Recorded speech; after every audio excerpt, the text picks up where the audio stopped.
지금부터 제가 들려드릴 이야기는 치매라고만 생각했던 제 어머니의 기묘한 비밀에 관한 것입니다. 혹시 여러분도 누군가 나만 빼고 없는 존재와 교감하는 걸 본 적 있으세요? 저는 봤습니다.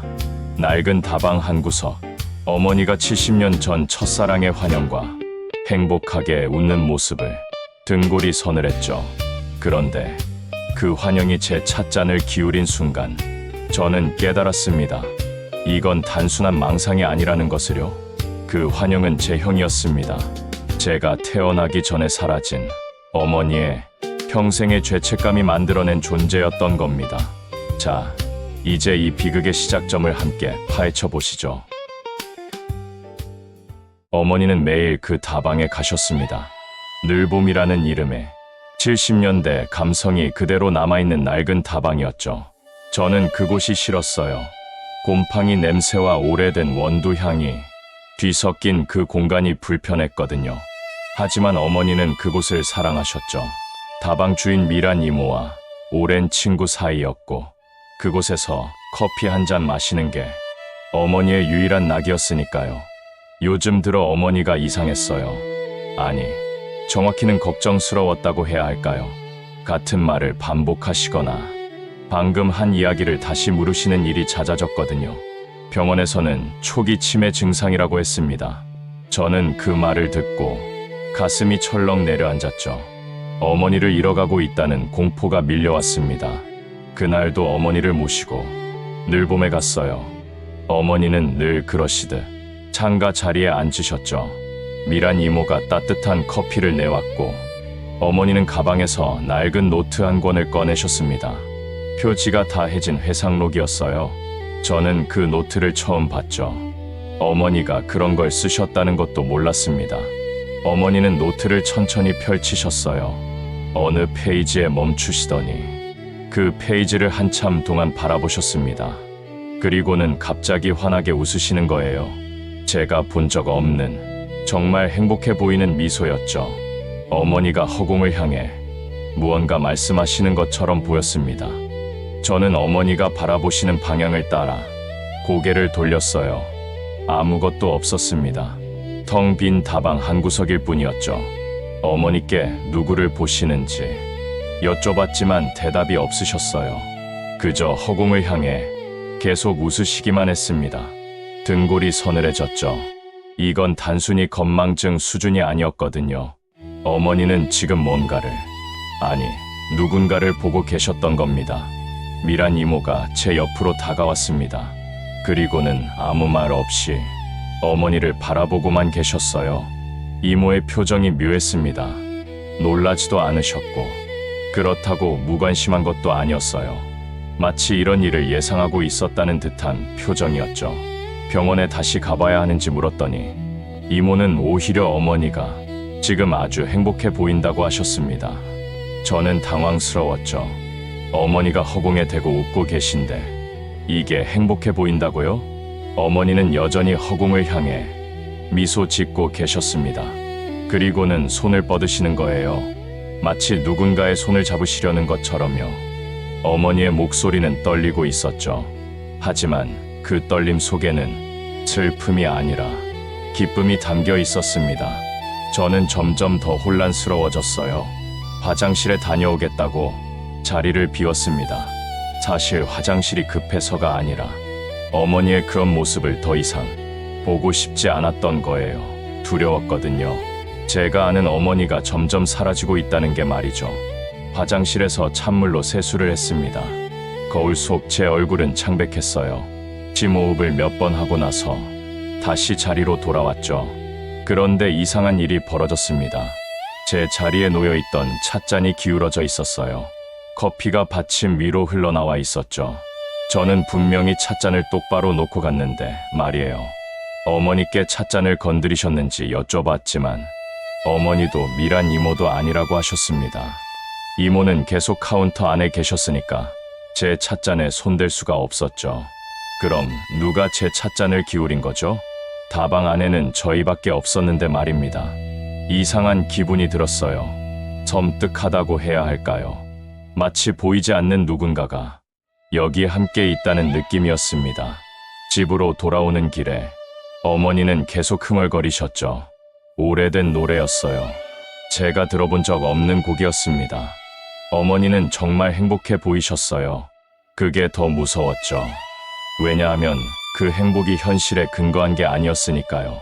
집에 도착해서 어머니를 방으로 모셨습니다. 어머니는 침대에 누우시면서도 계속 웃고 계셨어요. 그러시면서 막내 아들이 돌아왔다고 하셨죠. 막내 아들? 저는 외동인데요. 저는 혼란스러웠습니다. 어머니께 제가 외동이라고 말씀드렸지만 어머니는 제 이름과 영준이라는 이름을 구분하며 말씀하셨어요. 어머니의 대답은 명확했죠. 어머니 안에는 영준이라는 존재가 분명하게 자리 잡고 있었습니다. 하지만 제가 아는 우리 가족 중에 영준이라는 사람은 없었어요. 어머니가 잠드신 후 저는 거실에 혼자 앉아 있었습니다. 머릿속이 복잡했어요. 영준이 누구지? 왜 어머니는 저를 보지 않고 허공만 바라보시는 거지? 그날 밤잠을 이룰 수가 없었죠.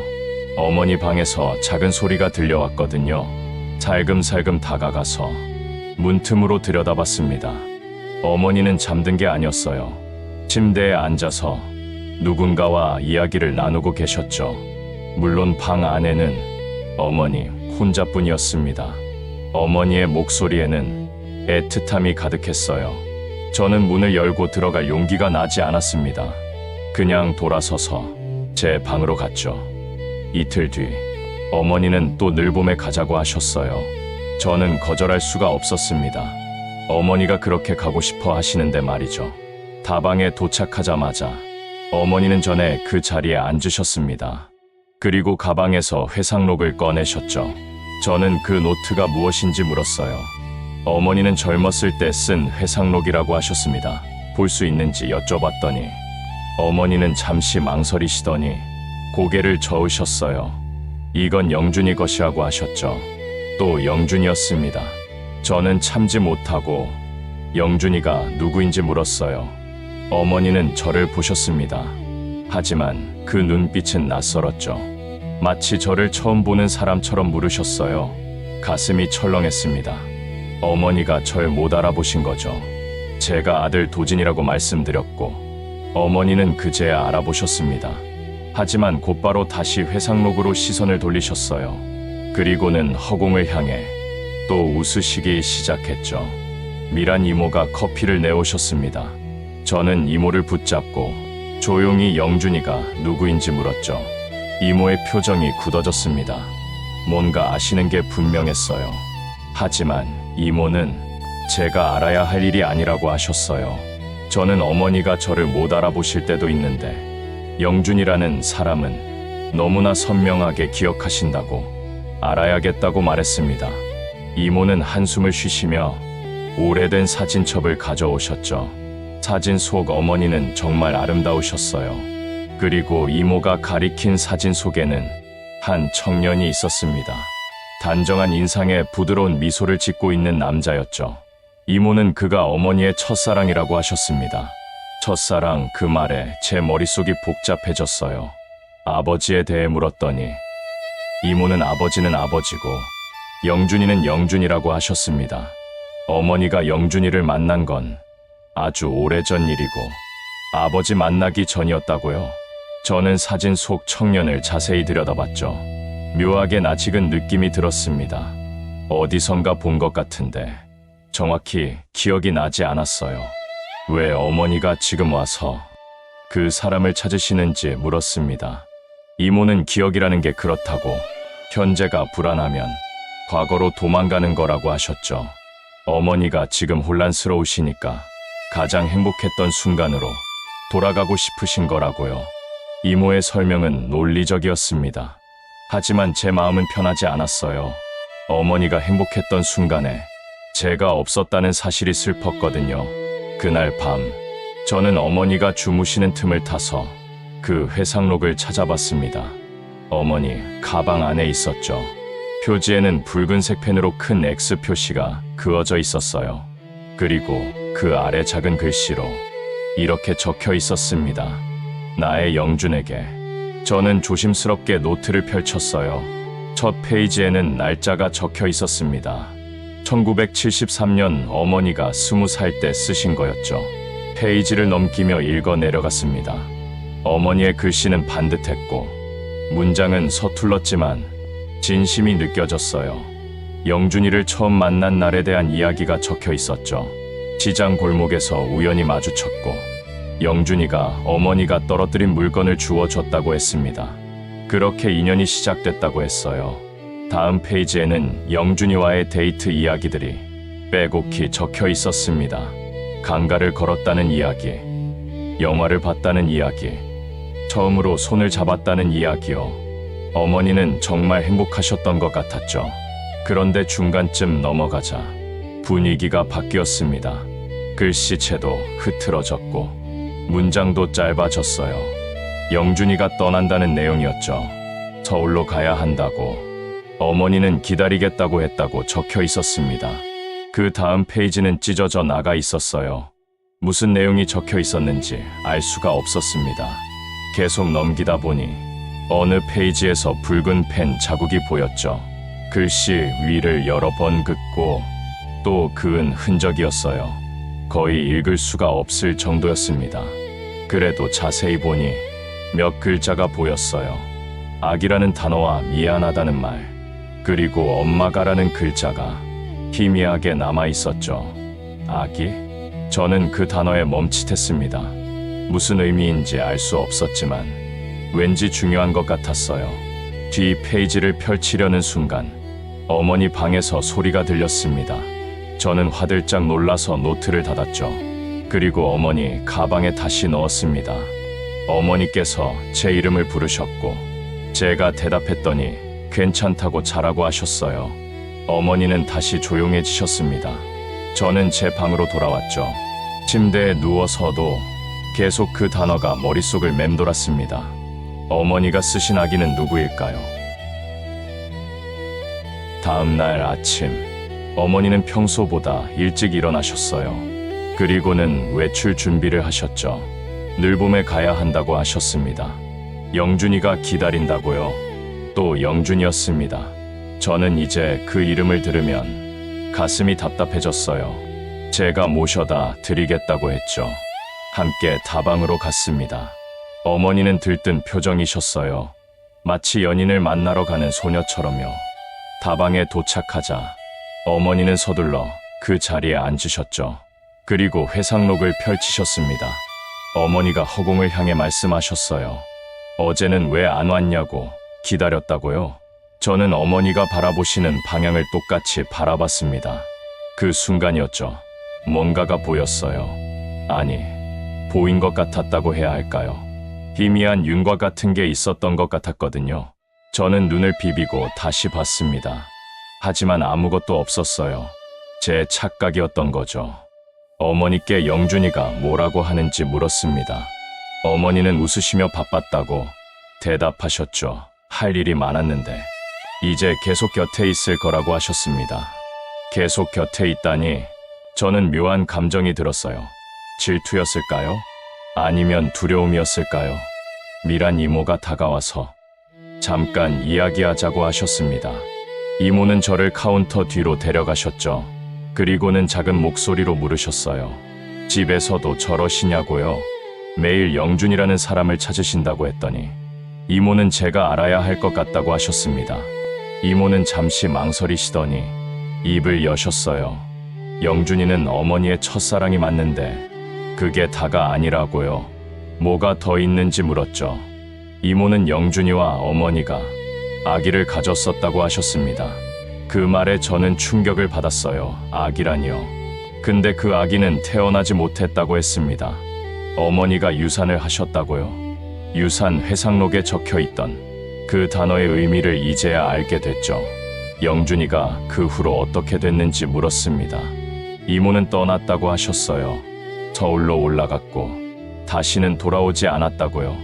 어머니는 그때 많이 힘들어 하셨다고 했습니다. 이모의 이야기를 듣고 있자니 가슴이 아팠어요. 어머니가 그런 일을 겪으셨다는 게 믿기지 않았죠. 그럼 지금 어머니가 보시는 영준이는 뭐냐고 물었습니다.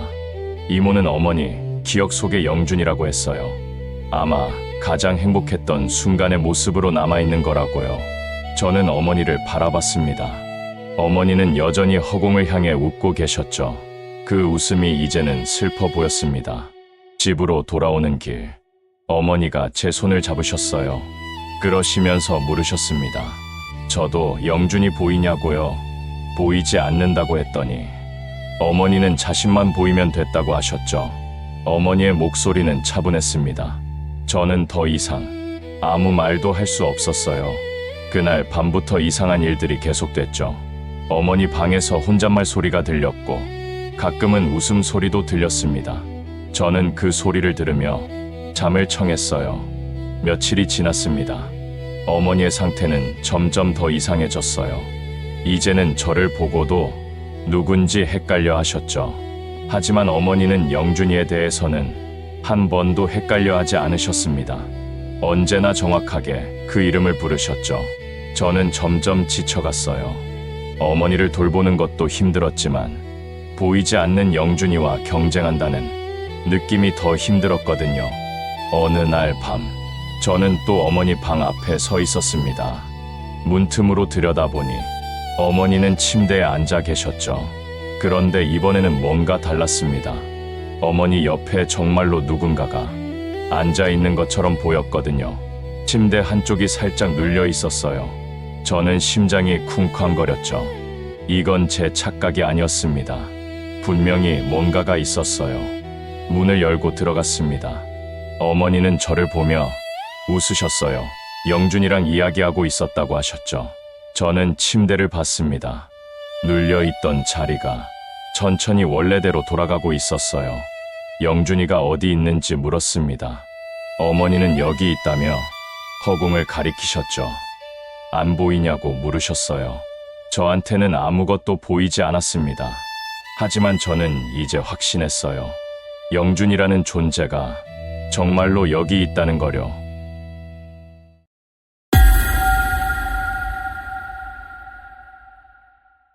영준의 환영은 이제 다방에만 머물지 않았습니다.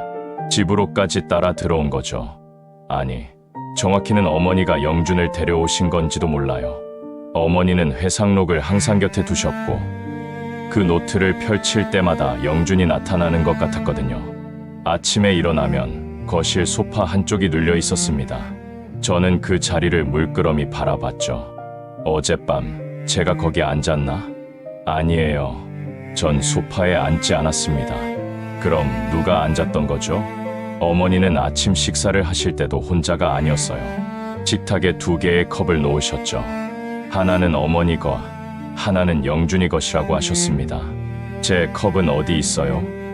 라고 물었더니 어머니는 잠시 멍하니 저를 보시다가 부엌으로 가서 컵 하나를 더 꺼내오셨어요. 마치 제 존재를 깜빡하신 것처럼요. 그게 저를 힘들게 했습니다. 어머니 곁에 있는 건 저인데 어머니가 보시는 건 영준이었거든요. 저는 점점 투명 인간이 되어가는 기분이었어요. 회사에서도 집중이 안 됐습니다. 어머니가 혼자 계시는 게 불안했죠. 영준이라는 환영과 함께 계신다는 게 두려웠어요. 점심시간마다 집에 전화를 걸었습니다. 어머니는 늘 괜찮다고 하셨어요. 영준이가 함께 있으니까 외롭지 않다고요. 그 말이 칼처럼 가슴을 찔렀습니다. 저녁에 퇴근해서 집에 돌아오면 어머니는 거실에서 누군가와 이야기를 나누고 계셨어요. 물론 혼자셨죠. 하지만 어머니의 표정은 너무나 행복해 보였습니다. 저는 질투가 났어요. 어머니의 그런 미소를 저는 받아본 적이 없었거든요. 제가 무슨 잘못을 한 걸까요? 왜 어머니는 보이지도 않는 영준이한테만 그렇게 웃어주시는 걸까요? 어느 날 저녁, 저는 참지 못하고 어머니께 물었습니다. 영준이가 좋으시냐고, 제가 좋으시냐고요. 어머니는 제 질문을 이해하지 못하시는 것 같았어요. 그저 고개를 갸우뚱하시며 영준이도 좋고 도진이도 좋다고 하셨죠. 그게 답이 아니잖아요. 저는 목소리를 높였습니다. 둘 중에 누가 더 좋으시냐고. 대체 영준이가 뭐가 그렇게 좋으시냐고 소리쳤어요. 어머니는 깜짝 놀라신 표정이셨습니다. 그리고는 천천히 입을 여셨죠. 영준이는 엄마를 떠나지 않는다고. 늘 곁에 있어준다고 하셨어요. 그 말에 저는 할 말을 잃었습니다. 제가 매일 출근하는 게 잘못인가요? 돈을 벌어야 우리가 살 수 있는데요. 하지만 어머니께는 그게 중요하지 않은 것 같았어요. 그날 밤, 저는 잠을 이룰 수 없었습니다. 어머니 방에서 들려오는 웃음소리가 귓가를 맴돌았죠. 어머니는 영준이와 행복한 시간을 보내고 계셨고, 저는 혼자 방에서 질투의 잠을 설치고 있었습니다.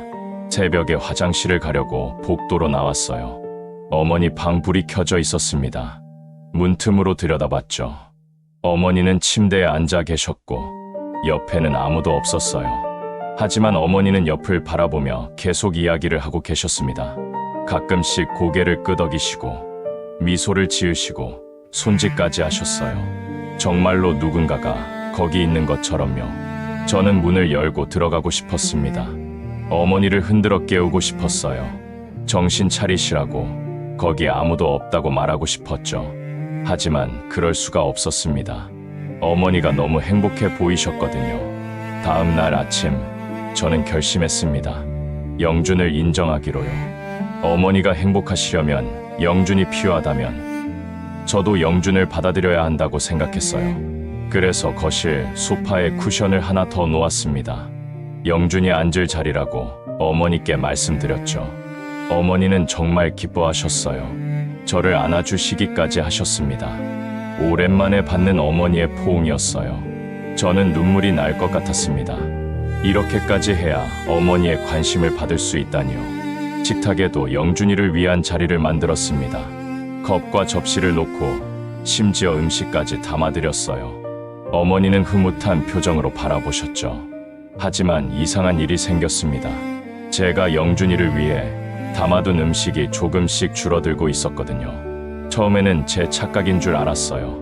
하지만 분명히 줄어들고 있었습니다. 설마 어머니가 드신 건가? 아니면 정말로 영준이가? 저는 고개를 저었습니다. 말이 안 되죠. 환영이 음식을 먹을 리 없잖아요. 며칠이 지나면서 저는 점점 더 이상한 경험을 하게 됐습니다. 밤에 잠을 자는데 누군가 제 방문을 여는 소리가 들렸어요. 눈을 떠보면 아무도 없었죠. 하지만 분명히 문이 조금 열려 있었습니다. 거실에 혼자 앉아 있을 때도 마찬가지였어요. 누군가의 시선을 느꼈습니다. 돌아보면 아무도 없었지만 그 느낌은 사라지지 않았죠. 저는 영준이 정말로 여기 있다는 확신이 들기 시작했어요. 어머니의 망상이 아니라 실제로 존재하는 뭔가가 있다는 거죠. 어느 날 저녁, 저는 용기를 내서 영준에게 말을 걸어봤습니다. 어머니가 주무시고 난 뒤였어요. 거실 소파에 앉아서 영준이 앉아 있을 것 같은 쪽을 바라봤죠. 그리고 천천히 말했습니다. 영준이라고 불러도 되는지, 제 이야기를 들을 수 있는지 물었어요. 대답은 없었습니다. 당연하죠. 하지만 저는 계속 말을 이어갔어요. 어머니를 사랑하는 마음은 저도 똑같다고. 어머니가 행복하시면 저도 좋다고 말했습니다. 그런데 그때였어요. 소파 쿠션이 움직였습니다. 바람도 불지 않았는데 쿠션이 살짝 눌리는 것처럼 보였죠. 저는 숨이 멎는 줄 알았습니다. 심장이 미친 듯이 뛰었어요. 저한테 대답을 한 건가요? 영준이 정말로 여기 앉아 있는 건가요? 손을 뻗어봤습니다. 쿠션이 놓인 쪽으로요. 제 손은 허공을 휘저었죠. 아무것도 만져지지 않았습니다. 하지만 공기가 묘하게 차가웠어요. 저는 손을 거두고 다시 말했습니다. 어머니를 잘 부탁한다고. 제가 못해드리는 것들을 채워달라고요. 그리고 한 가지만 부탁했습니다. 어머니가 저를 완전히 잊지 않도록 해달라고요. 그날 밤 이후로 이상한 일들이 더 많아졌습니다. 제가 없을 때 어머니가 혼자 넘어지셨는데 다치지 않으셨어요. 어머니 말로는 영준이가 잡아줬다고 하셨죠. 저는 그 말을 믿어야 할지 말아야 할지 몰랐습니다. 하지만 어머니가 다치지 않으신 게 중요했어요. 또 어느 날은 제가 깜빡하고 가스레인지를 끄지 않고 출근했습니다. 퇴근해서 집에 왔을 때 가스레인지는 꺼져 있었어요. 어머니께 여쭤봤더니 자신은 부엌에 가지 않았다고 하셨죠. 영준이가 껐을 거라고 하셨습니다. 저는 소름이 돋았어요. 영준이 정말로 이 집을 지키고 있는 건가요? 어머니만이 아니라 저까지도요.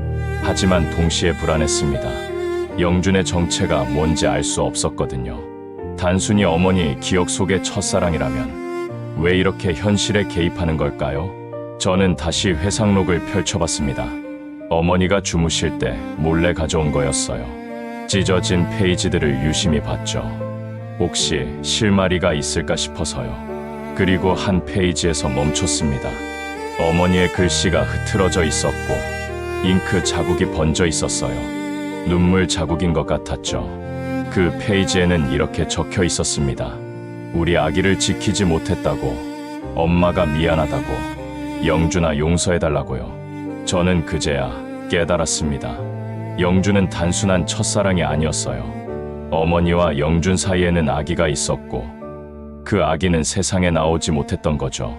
그럼 지금 어머니가 보고 계신 영준은 누구인가요? 옛 연인의 모습일까요? 아니면 저는 문득 떠올랐습니다. 어머니가 영준을 막내 아들이라고 부르셨던 거려. 첫사랑을 아들이라고 부를 리 없잖아요. 그렇다면 어머니가 보고 계신 영준은 태어나지 못한 그 아기가 자랐을 모습이 아닐까요? 저는 손이 떨렸습니다. 어머니는 지금 돌아가신 아기를 보고 계신 거예요. 제가 태어나기 전에 유산된 제 형을요. 그래서 어머니는 영준을 막내 아들이라고 부르신 거였죠. 영준이가 살아있었다면 맏아들이었을 테니까요. 그럼 저는 둘째가 되는 거고요. 저는 회상록을 덮었습니다. 가슴이 답답했어요. 제가 질투했던 대상은 태어나지도 못한 형이었던 겁니다. 다음 날 아침, 저는 어머니를 다시 보게 됐습니다. 어머니는 허공을 향해 웃고 계셨죠. 하지만 이제는 그 미소가 다르게 보였어요. 어머니는 평생 품고 사셨던 죄책감을 지금 풀고 계신 거였죠. 영준이를 만나면서 그 아기에게 미안하다고 말하고 싶으셨던 거예요. 저는 어머니 옆에 앉았습니다. 그리고 조용히 물었어요. 영준이는 어머니를 원망하지 않는다고. 그러니까 이제 그만 미안해하셔도 된다고요. 어머니는 저를 보셨습니다. 눈가에 눈물이 맺혀 있었어요. 그리고는 작게 웃으시며 고맙다고 하셨죠. 그날 저녁, 저는 거실 소파에 앉아 있었습니다. 영준이 앉아 있을 자리 옆이었어요. 저는 혼잣말처럼 중얼거렸습니다. 형이라고 불러도 되냐고요. 저한테는 형이 있었다는 게 신기하다고요. 만약 형이 태어났다면 저희는 어떤 사이였을까? 형은 저를 잘 돌봐줬을까요? 대답은 없었습니다. 하지만 저는 이상하게 마음이 편안해졌어요. 제가 질투했던 게 부끄러웠죠. 형은 어머니 곁에 있을 권리가 있었으니까요. 그런데 그때였습니다. 제 어깨에 뭔가 따뜻한 게 느껴졌어요. 마치 누군가 손을 올린 것 같았죠. 저는 고개를 돌렸습니다. 아무도 없었어요. 하지만 그 따뜻함은 여전했습니다. 혹시 형인가요? 제 질문에 답해 주시는 건가요? 저는 눈물이 났습니다.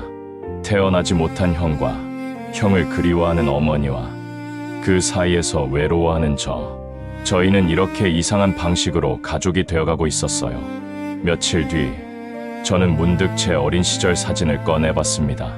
오래된 앨범 속에 있던 사진이었죠. 사진 속 저는 5살쯤 되어 보였어요. 환하게 웃고 있었죠. 그런데 그 미소가 묘하게 낯익었습니다. 저는 거실로 나가 소파 쪽을 바라봤어요. 어머니가 바라보시는 영준의 미소와 제 어린 시절 미소가 비슷하다는 생각이 들었죠. 아니, 비슷한 게 아니라 똑같았어요. 어머니가 보고 계신 영준은 제 모습을 하고 있는 거였죠. 태어났다면 저와 닮았을 형의 모습이요. 저는 온몸에 소름이 돋았습니다. 어머니는 저를 보면서도 영준을 보고 계셨던 거예요. 그래서 가끔 제 이름을 헷갈려 하셨던 거죠. 저와 영준은 같은 사람이자 다른 사람이었습니다. 어머니 마음속에서는요. 그날 밤, 저는 거울 앞에 섰습니다. 제 얼굴을 자세히 들여다봤어요. 이 얼굴이 형의 얼굴이기도 하다니요. 저는 거울에 대고 속삭였습니다. 형, 제가 대신 살아서 미안해요. 형이 살았어야 했는데 제가 태어나서 미안해요. 거울 속 제 얼굴이 흐려졌습니다. 눈물 때문이었죠. 저는 평생 몰랐던 죄책감을 지금 느끼고 있었어요.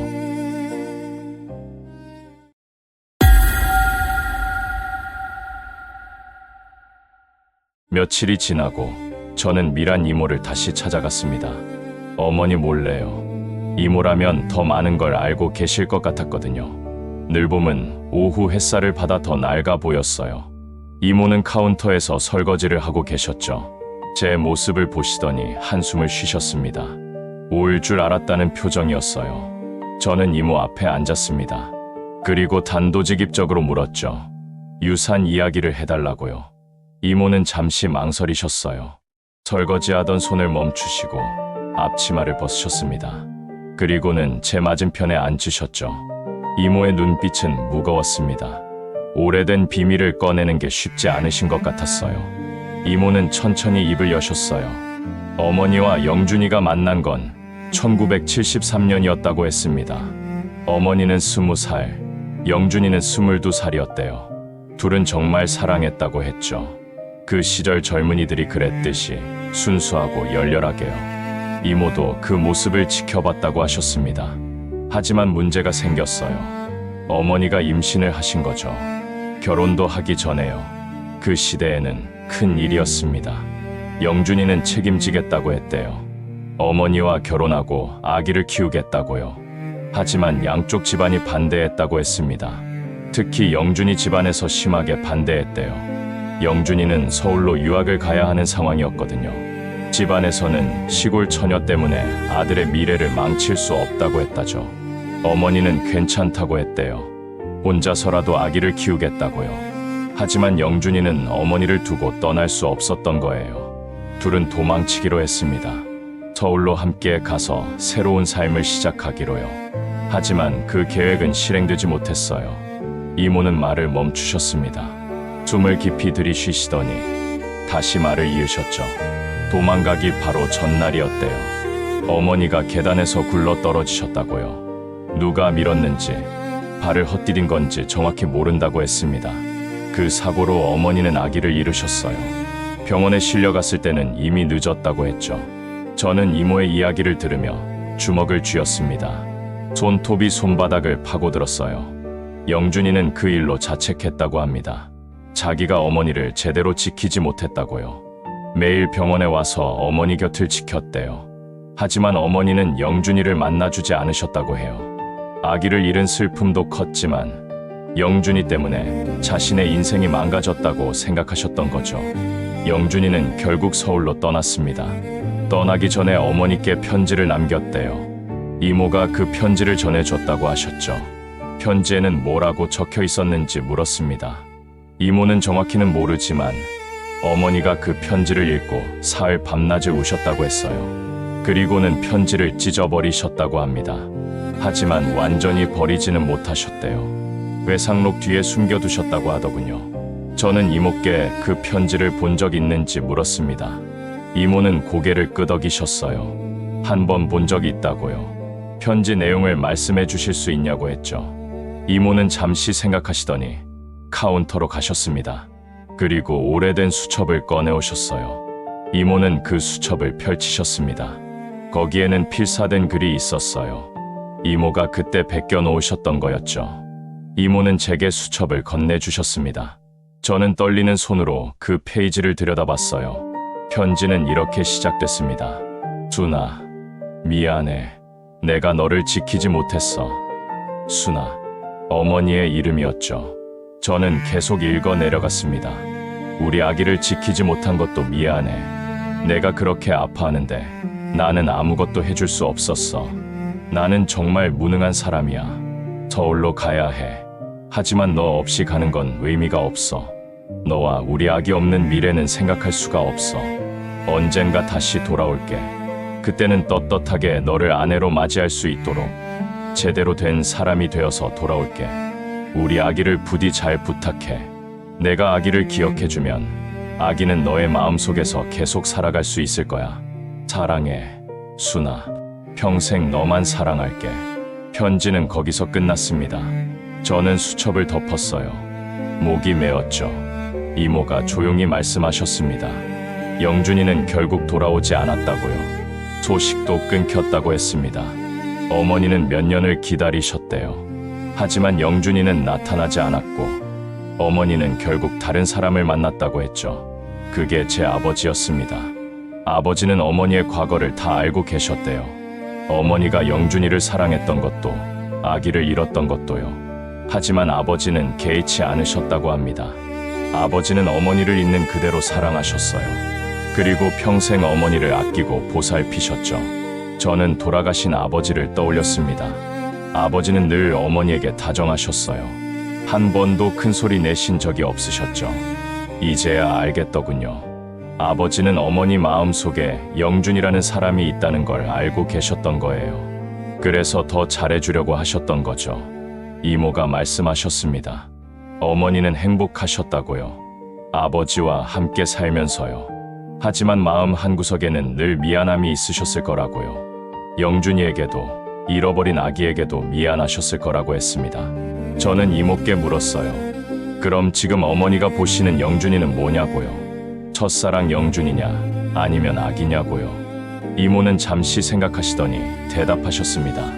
아마 둘 다일 거라고요. 어머니 마음속에서는 영준이와 아기가 하나로 합쳐진 거라고요.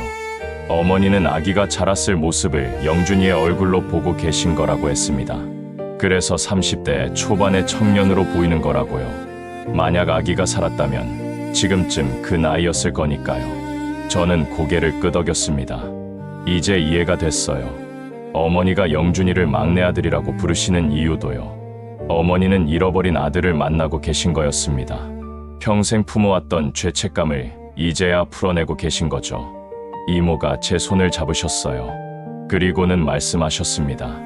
네, 어머니를 이해해달라고요. 어머니는 평생 그 짐을 지고 사셨다고요. 저는 알고 있다고 대답했습니다. 이제는 알겠다고요. 집으로 돌아오는 길, 저는 많은 생각을 했어요. 어머니의 삶에 대해서, 영준이에 대해서, 그리고 태어나지 못한 형에 대해서요. 저는 어머니를 원망할 수 없었습니다. 어머니도 피해자셨으니까요. 사랑했지만 잃어버렸고, 아기를 원했지만 지킬 수 없었던 분이었죠. 집에 도착했을 때 어머니는 거실에 계셨습니다. 회상록을 펼쳐놓고 계셨어요. 저는 어머니 옆에 앉았습니다. 어머니는 저를 보고 웃으셨죠. 저는 조용히 말씀드렸어요. 영준이 이야기를 들었다고요. 이모한테서요. 어머니의 표정이 굳어졌습니다. 하지만 화를 내지는 않으셨어요. 그저 고개를 끄덕이셨죠. 저는 계속 말했습니다. 형이 있었다는 걸 알게 됐다고. 태어나지 못한 형이요. 어머니가 평생 그리워하셨던 아들이라고요. 어머니의 눈에 눈물이 고였습니다. 손으로 눈가를 닦으셨어요. 저는 어머니 손을 잡았습니다. 그리고 말씀드렸죠. 어머니 잘못이 아니라고요. 어머니는 최선을 다하셨다고요. 어머니가 작게 흐느끼셨습니다. 저는 어머니를 안아드렸어요. 처음으로 제가 어머니를 위로하는 거였죠. 한참을 그렇게 있었습니다. 어머니의 울음이 잦아들 때까지요. 어머니는 저를 보며 말씀하셨습니다. 고맙다고요. 이해해줘서요. 저는 고개를 저었어요. 이해하는 게 당연하다고요. 저도 어머니 아들이니까요. 그날 밤 저는 회상록을 다시 펼쳤습니다. 어머니께 허락을 받았죠. 찢어진 페이지들을 보니 가슴이 아팠습니다. 어머니가 얼마나 힘드셨을지 짐작이 갔거든요. 맨 뒷장을 넘겼어요. 거기에는 작은 주머니가 붙어 있었습니다. 이모가 말씀하셨던 곳이었죠. 주머니를 열어봤습니다. 안에는 작은 쪽지들이 들어 있었어요. 찢어진 편지 조각들이었죠. 저는 그 조각들을 조심스럽게 꺼냈습니다. 그리고 하나씩 맞춰보기 시작했어요. 시간이 오래 걸렸습니다. 조각들이 너무 작았거든요. 하지만 저는 포기하지 않았죠. 1시간쯤 지났을까요? 저는 마침내 편지를 복원했습니다. 완전하지는 않았지만 읽을 수는 있었어요. 편지에는 이모가 보여준 것보다 더 많은 내용이 있었습니다. 영준이가 어머니를 얼마나 사랑했는지, 아기를 얼마나 기다렸는지 적혀 있었어요. 그리고 마지막 문장이 있었습니다. 우리 아기가 태어났다면 이름은 영준이로 하자. 나처럼 강하고 너처럼 착한 아이로 자라길 바라. 저는 그 문장을 읽고 멈췄습니다. 아기의 이름이 영준이었다니요. 그럼 지금 어머니가 부르시는 영준이는 첫사랑 영준이가 아니라 아기 영준이었던 거예요. 어머니는 아기를 만나고 계셨던 겁니다. 아버지 얼굴을 한 자랐을 모습의 아기를요. 저는 편지를 다시 주머니에 넣었습니다. 그리고 회상록을 덮었죠. 이제 모든 게 이해됐습니다. 어머니의 슬픔도, 영준이의 존재도, 그리고 제가 느꼈던 질투의 의미도요. 저는 형과 경쟁했던 게 아니었어요. 형은 어머니의 용서를 받으러 온 거였고, 저는 그걸 방해하고 있었던 거죠. 다음 날 아침, 저는 거실로 나갔습니다. 어머니는 이미 일어나 계셨어요. 창가에 앉아 밖을 바라보고 계셨죠. 저는 어머니 옆에 앉았습니다. 그리고 조용히 말했어요. 형한테 인사하고 싶다고요. 어머니는 저를 보셨습니다. 놀란 표정이셨죠. 저는 웃으며 말했습니다. 영준이 형한테요. 어머니는 천천히 허공을 가리키셨어요. 저는 그쪽을 바라봤습니다. 여전히 아무것도 보이지 않았어요. 하지만 저는 알고 있었죠. 거기 형이 있다는 거려. 저는 허공을 향해 말했습니다. 안녕하세요, 형. 저는 도진이에요. 어머니의 둘째 아들이요. 형은 맏이니까 저를 잘 이끌어주세요. 어머니도 잘 부탁드려요. 그리고 하나만 더 말씀드릴게요. 형이 태어나지 못한 건 어머니 잘못이 아니에요. 그러니까 형도 어머니를 용서해주세요. 저는 고개를 숙였습니다. 마치 형한테 절을 하는 것처럼요. 어머니가 제 손을 잡으셨습니다. 어머니의 손은 따뜻했어요. 그리고 떨리고 있었죠. 저는 어머니를 바라봤습니다. 어머니는 울고 계셨어요. 하지만 이번에는 슬픈 눈물이 아니었습니다.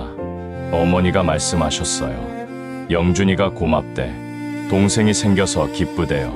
저는 웃었습니다. 저도 형이 생겨서 기쁘다고 말씀드렸죠. 그날부터 저희 집은 조금 달라졌습니다. 저는 더 이상 영준이 형을 질투하지 않았어요. 오히려 고마워했죠. 형이 어머니를 지켜주고 있다는 걸 알았으니까요. 제가 없을 때 어머니 곁에 있어주는 형이 있다는 게 든든했습니다. 어머니도 조금씩 안정을 찾아가셨어요. 여전히 영준이 형을 보시긴 했지만 예전처럼 저를 못 알아보시는 일은 줄어들었죠. 저는 매일 형한테 말을 걸었습니다. 오늘 회사에서 있었던 일도 얘기하고 고민도 털어놓았어요. 대답은 없었지만 말하고 나면 마음이 편해졌습니다. 정말로 형이 들어주고 있는 것 같았거든요.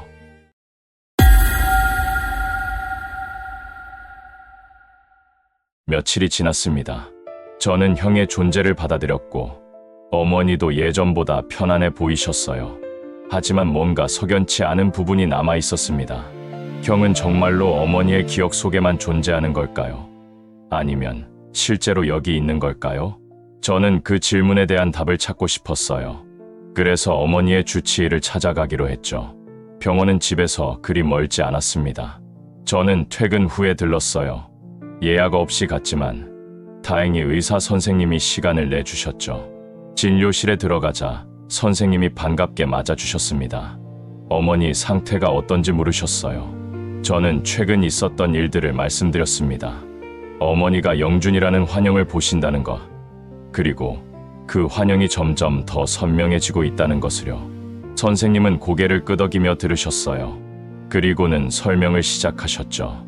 치매 환자들은 종종 과거의 기억을 현실로 착각한다고 하셨습니다. 특히 강렬한 감정이 담긴 기억일수록 더 생생하게 나타난다고요. 어머니의 경우는 특별하다고 하셨어요. 단순히 과거를 회상하는 게 아니라 과거를 재구성하고 계신 거라고요. 저는 재구성이라는 말이 잘 이해가 안 됐습니다.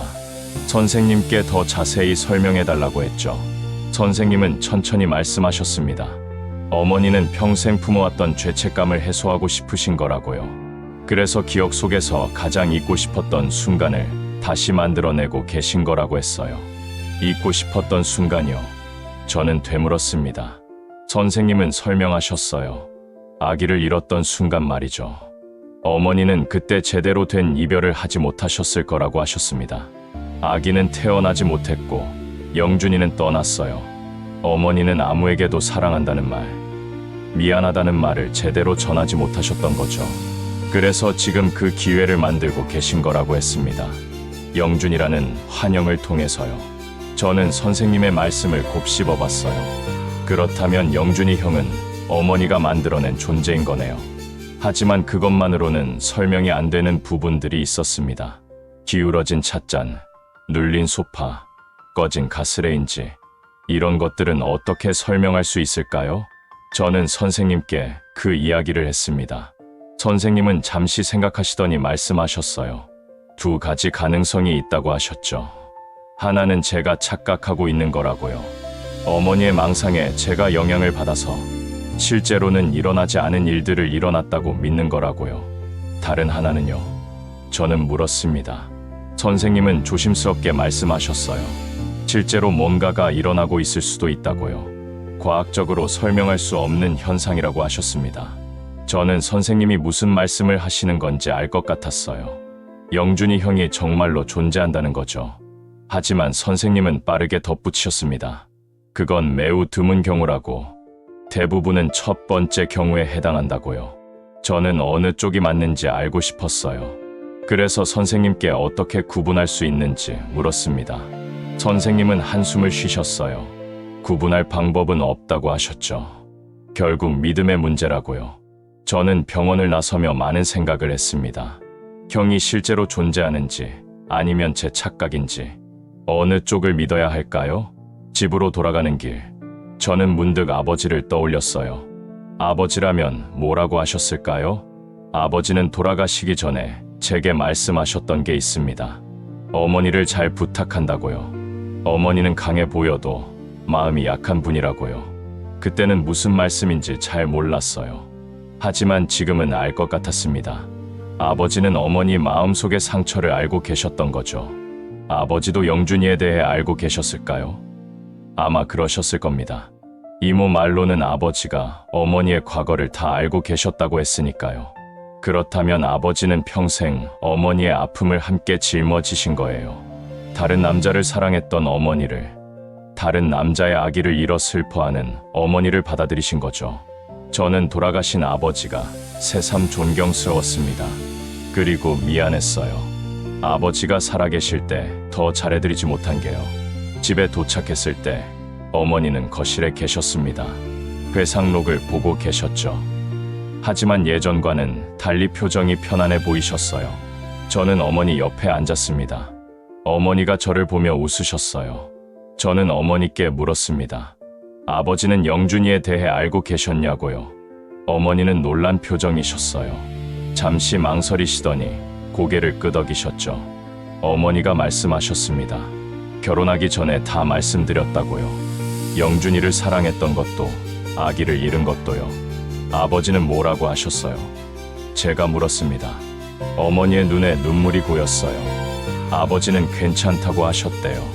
과거는 과거고 지금부터가 중요하다고요. 그리고 아버지는 약속하셨다고 합니다.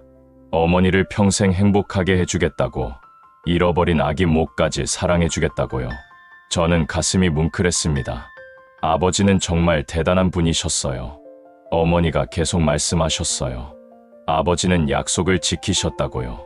단 한 번도 과거를 들춰내지 않으셨고 늘 다정하셨다고요. 그래서 어머니는 행복하셨다고 했습니다. 영준이를 잊을 수는 없었지만 아버지와 함께 새로운 삶을 살 수 있었다고요. 저는 어머니 손을 잡았어요. 그리고 말씀드렸습니다. 아버지도 행복하셨을 거라고요. 어머니를 사랑할 수 있어서요. 어머니는 눈물을 닦으셨습니다. 그리고는 저를 보며 말씀하셨어요. 내 아버지는 정말 좋은 사람이었다고요. 저도 알고 있다고 대답했습니다.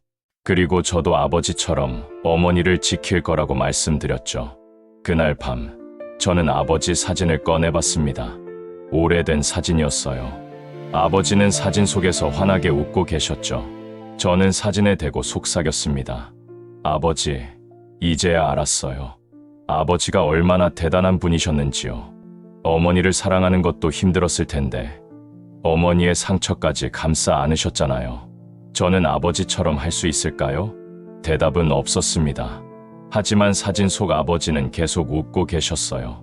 마치 괜찮다고, 넌 할 수 있다고 말씀하시는 것 같았죠. 다음 날, 저는 회상록을 다시 펼쳤습니다.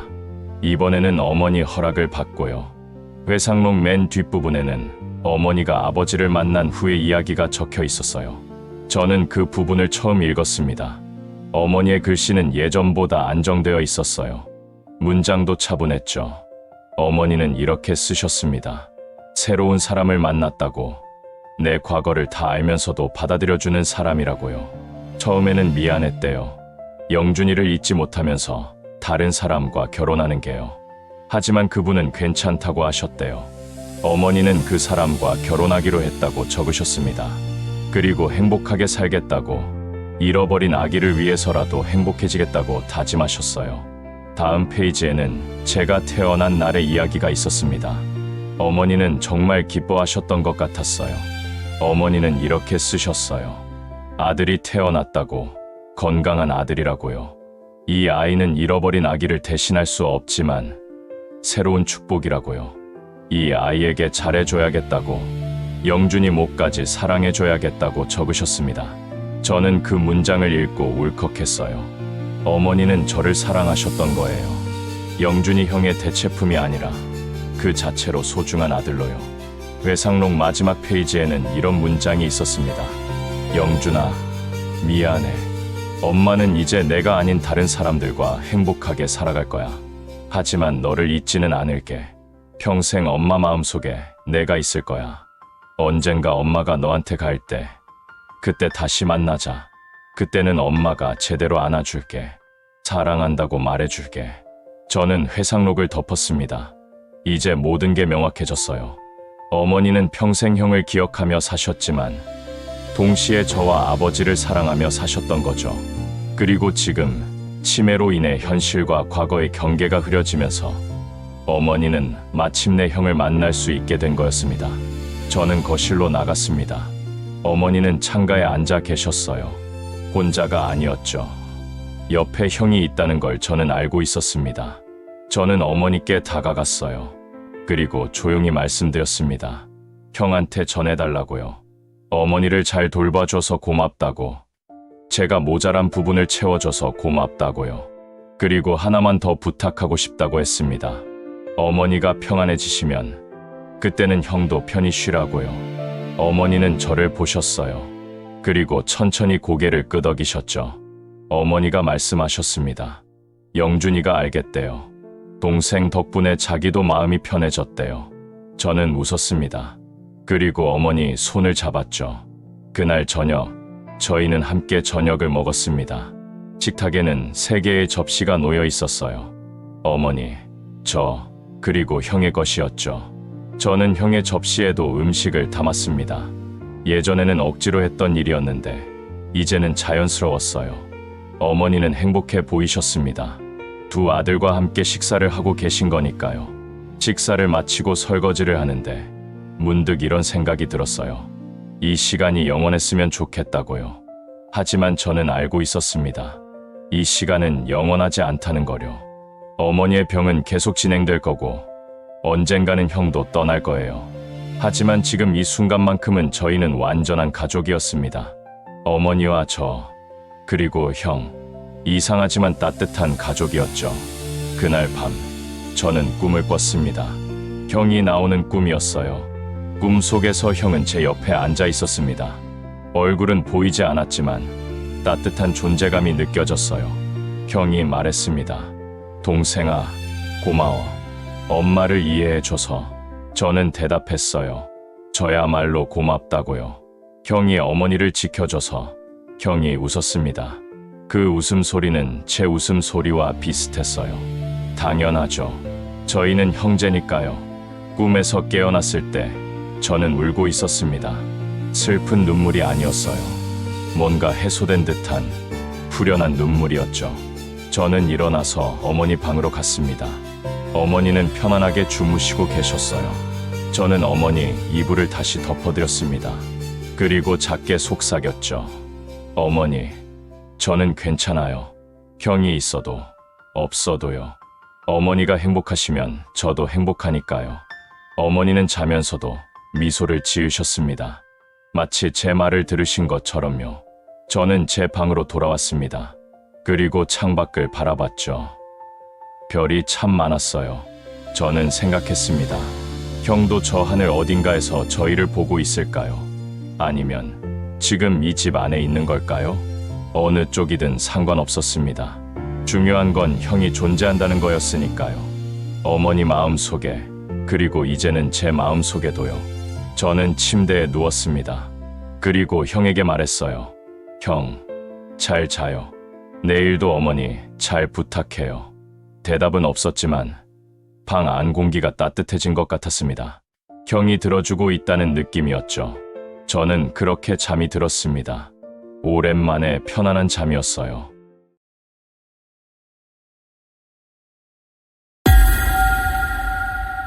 비트 위로 춤을 춰 고독해도 괜찮아 God is okay so everything is alright 채널을 구독하고 좋아요 누르면 God's groove is on